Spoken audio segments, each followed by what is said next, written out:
So yun po no, marami po mga tao sa internet o kung tawagin ay mga netizens na nagrereklamo tungkol sa aming mga tauhan ng customs na kami daw nangunguha ng mga gamit.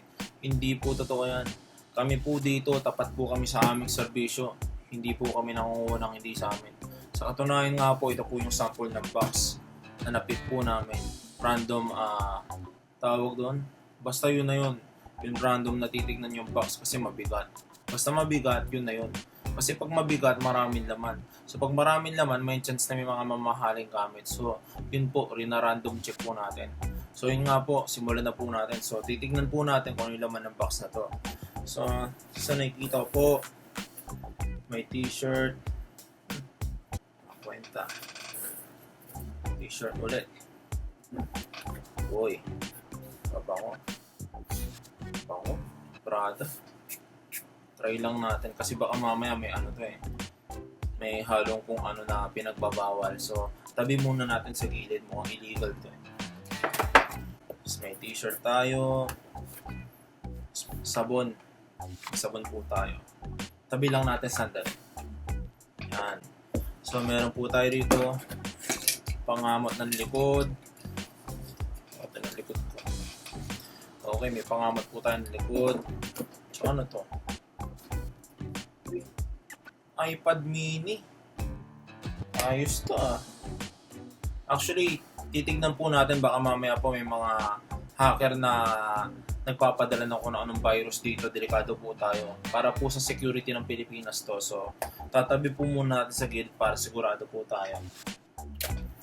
Tapos, meron pa po tayo ditong camera. Mahal to ah. Mga ganito, tinatax po namin kasi po mga masyadong mamahalin po itong mga ganito. So, kailangan po magbayad po kayo ng tax kasi ini-import po sa Pilipinas, diba? So, forget about what you paid where it came from kasi dito po sa Pilipinas, tatax po natin to kasi po import po to eh.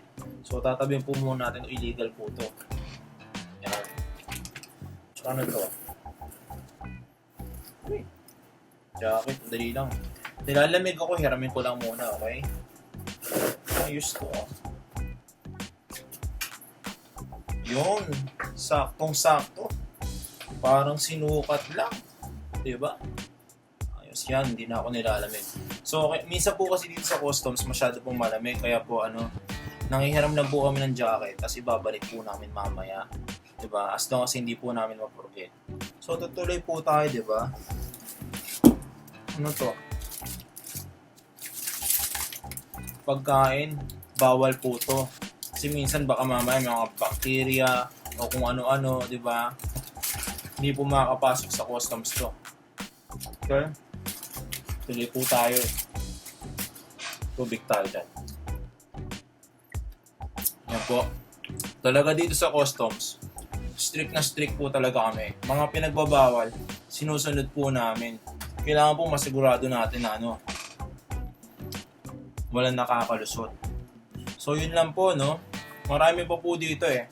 Pero dito po sa customs, sinisigurado po natin ang seguridad ng ating bansa, 'di ba? Kasi po malaki na po yung nawawala sa amin eh, 50 million po per month, 'di ba? So malulugi naman po kami, 'di ba? Paano naman po kami, 'di ba? Paano na lang po yung supply namin ng maling? I mean mahilig po kami sa maling, 'di ba? So yun lang po. Sayang walang tubla ron, no?